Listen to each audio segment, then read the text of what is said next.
My name is Sean, and I'm going to tell you about the science of sleep and why getting enough rest is critical for your mental and physical health. My audience right here, I have Nate, Al, Naya, my grandmother on FaceTime with 3 other family members. Okay. Hello. So imagine you fell asleep late, your phone was down on the charger, and now you wake up in the morning, it's at 10% battery. That is your brain trying to function with the lack of sleep. You're not going to be as focused, your memory is going to be foggy, and you're not going to be able to function throughout the day. Now take what we all do and have a cup of coffee in the morning, or maybe an energy drink later in the day. Well, now in this analogy, you found a battery pack that has 10% battery, you've attached it to your phone, and now you're at 20%. Cool, you're good. Give it 2 hours, you're back to 10%. You work a high-functioning job, your supervisor tells you something, you don't remember what he said. Next thing you know, you're sitting down, your body gets exhausted, you're staring at a wall, and you crash. Next thing you know, you're falling asleep at work. Your life's falling apart.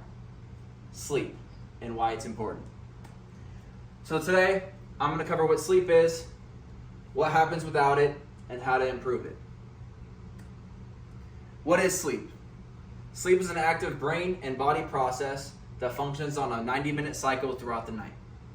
You have your non-REM sleep, which covers your physical body, your muscles, your joints, your bones, skin cells. Your REM sleep, it's your deeper sleep. That's where your dreams, that's when you dream. Your memories consolidate. Your emotions, that's where your emotions, this is where your emotions repair themselves. You're stressed, you're anxious, you're depressed. It's probably because of your lack of sleep. Circadian rhythm and melatonin control timing. What is circadian rhythm? Your circadian rhythm is an internal clock that tells your body when to go to sleep and when to wake up. Now your circadian rhythm can change. For example, I'm in the military, my circadian rhythm is constantly changing. Here stateside, my circadian rhythm follows a 5 a.m. wake up and a 9 p.m. sleep time. When I go overseas, that's going to change. I'm going to be in a whole different time zone. I'm working 24-hour shifts. I'm getting sleep in when I can. So I'm on 24-hour shift. I sleep for 5 hours, and then I'm up the rest of the 24 hours. But at least I got that sleep because that's what my body and my circumstance that I'm in is allowing. So your circadian rhythm can change, but you always want to keep the same circadian rhythm. Effects of sleep deprivation. It affects your brain. Poor memory, focus, and problem solving. You're going to forget things. Sometimes you'll wake up from, a sleep spell where you didn't get enough sleep, but your body was so tired that it shut down for a brief second, you don't realize you were out for 3 minutes, and you come to. You're not going to be able to focus, and you're not going to be able to problem solve. Your body, you're higher risk of disease, heart failure, obesity, diabetes, even cancer cells. If your cancer cells are dormant, but your body's exhausted and it hurts your immune system when you're not sleeping, it can cause cancer cells to grow. Your emotions, you're going to be more stressed out, more anxious. If you're in a bad mental state and you're depressed, it's just going to heighten that effect. So you want to make sure that you're sleeping. Now there's a well-known myth that you can make up sleep on the back end. You can't. The effect of sleep deprivation is lasting. And the debt just adds up over time, causing you to age quicker than what you actually are. Wrinkles, body aches, etc. How can you improve your sleep? Stick to a consistent sleep schedule.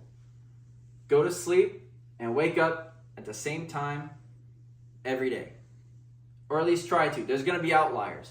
Most of my audience here is military or college students. You like to go out binge drinking on weekends, you're going to miss sometimes. But it's important that when you can, you stick to that schedule.